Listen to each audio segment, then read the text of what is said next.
Good afternoon, everyone. Just kind of going over a little bit of what happened in the markets today and a little bit of explanation of how I kind of feel in terms of the intraday moves today, where I'm seeing the alpha, where I'm seeing the weakness, and maybe some news that came out during the day.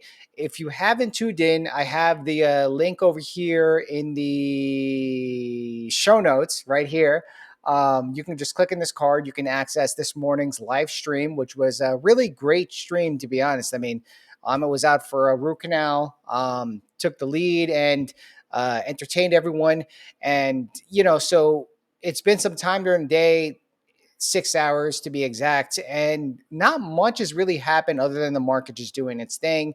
But there are some things that happen intraday, which I found pretty interesting from a technical analyst perspective, but also some medium term trends that I found very bullish that did follow through today, in addition to a trade that I did put on. So, gonna go over those things real quick for the next few minutes. Just to give you guys a little update, let me go ahead and share my screen. All right, over here, we have the usual. Let me see if I could actually switch this thing here. No, that doesn't work. Okay, well, I don't know how to switch that. So, anyways, you're just going to have to not see those moves in the bottom left. But one thing that happened that was very interesting today was this move with Microsoft. So Microsoft the whole day was actually trending down with the market, and then everything kind of recovered somewhat midday throughout the day. And the same thing happened with the Qs, which is mostly tech heavy. SPY, very similar setup, but it was more profound with SPY because if you take the RSP, which is actually the equal weight S&P 500, that was kind of drifting down most of the day, had that little bit of a bump in the middle of the day, which kind of shows you because RSP is equal weighted, right? So there is no like heavyweight tech in this ETF.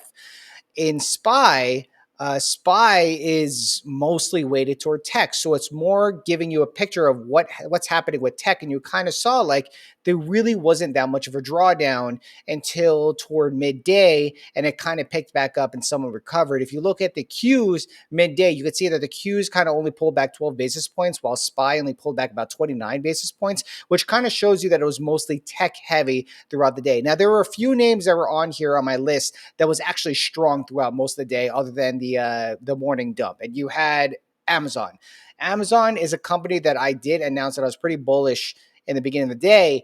And if you look at the daily EMAs here, Amazon actually dropped down, was rejected off of the 20-day moving average in the beginning of the day, and then kind of recovered throughout the day and closed well above the 20-day and the 50-day moving average.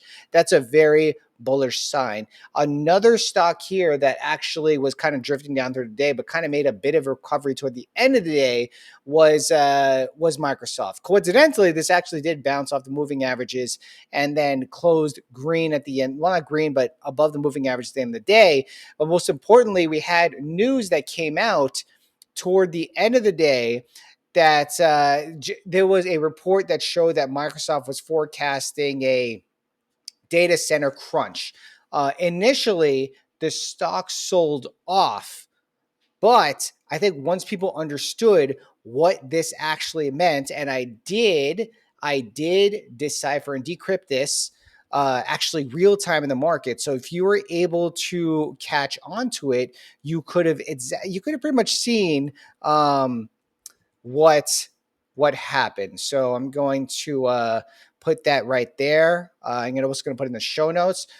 What this basically meant was that you had Microsoft saying they're in a data center crunch. They didn't say it, but there were reports saying that they're in a data center crunch. Now, this headline can be somewhat convoluted, but what it really means is a data crunch is actually saying after an initial intraday dip of the other 2%, basically Microsoft is constrained on supply. They can't, demand. They're constrained to supply to meet the demand.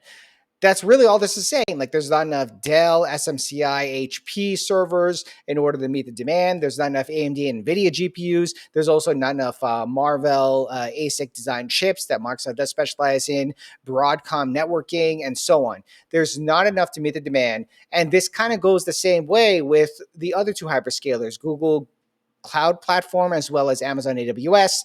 And like 5-10 years ago, I remember like there wasn't necessarily like so much access, but there was compute readily available, like very advanced compute readily available. But today, that's not necessarily the same issue, and that's what this headline meant. If you look at this chart that I did share this morning with 314 research from Warren Pies, basically what this is showing, you can hit the pause button and take a closer look at it. I did go over this morning during the live stream, is that you have basically all your GPUs, the supply is getting sucked up from all the demand.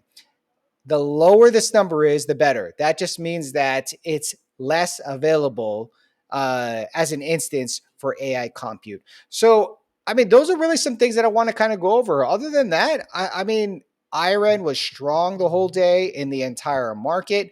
You also had Robinhood kind of picked up toward the end of the day. You had HIMS kind of weak and then recovered during the day. Like a lot of stocks kind of drifted down a little bit, but then recovered during the day. But then you had Mercado Libre was strong the whole day. That was something that I did notice. But anyway, guys, just wanted to send you that quick note, give you guys a little bit of an update, and talk to you guys